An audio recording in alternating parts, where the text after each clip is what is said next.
Hey there, TMKR here. A lot was said about Gran Turismo 7 during and after the State of Play livestream, and a lot of questions were more or less answered. But today, I'm going to talk about what we may have learned from what wasn't said.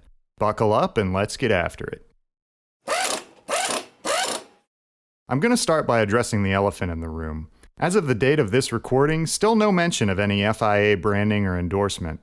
What does that tell us? The way I see it, this likely means one of two things. One is that the FIA just plain won't be endorsing this game. Maybe it's not as focused on esports as they would like it to be, or maybe they're just not interested in a continued partnership with Gran Turismo. This option kinda sucks, but I honestly don't think it would affect gameplay too much unless the BOP goes with them. If you've seen my other videos, you probably already know that I'm not a fan of open tuning in the championships. It's a big time sink. I work full-time, play other games, and do other things, so let's keep the BOP, okay?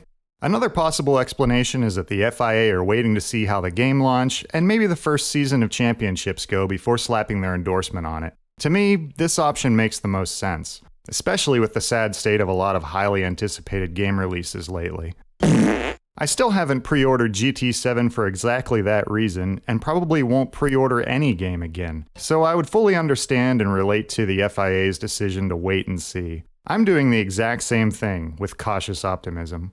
Since we're kind of on the topic anyway, let's talk about the whole online experience. I feel like it was kind of glossed over and mentioned in passing throughout the stream, and I'll admit that worried me a bit. Now that I've had some time to think about it though, GT7 has a lot of new features and a lot of returning features from classic games, and I'm sure it's a priority for them to showcase all that stuff. The near silence about lobbies, online championships, and other gameplay elements that were in GT Sport leads me to believe that we can expect business as usual in that arena. I choose not to panic, and just expect more of the same, which is fine by me. Online racing in GT Sport was more often than not an amazing experience. Sure, it could maybe use a few tweaks here and there. Penalty system! But overall, if it ain't broke, don't fix it. Some other things that weren't mentioned. Full track and car lists! I'm seeing this everywhere online. Honestly, it's not a big deal for me, but let's hash it out.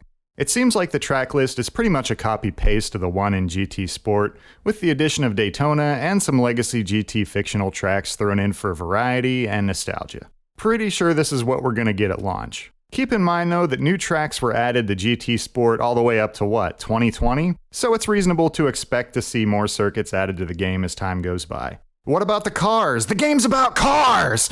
I know. In this case, I feel like a little mystery is a good thing. We've already had quite a few reveals from what we've seen so far, and I'll honestly be pretty disappointed if GT7 doesn't surprise me with some awesome and unexpected cars to drive. Long story short, I have no idea what those missing cars are, and I'm cool with that.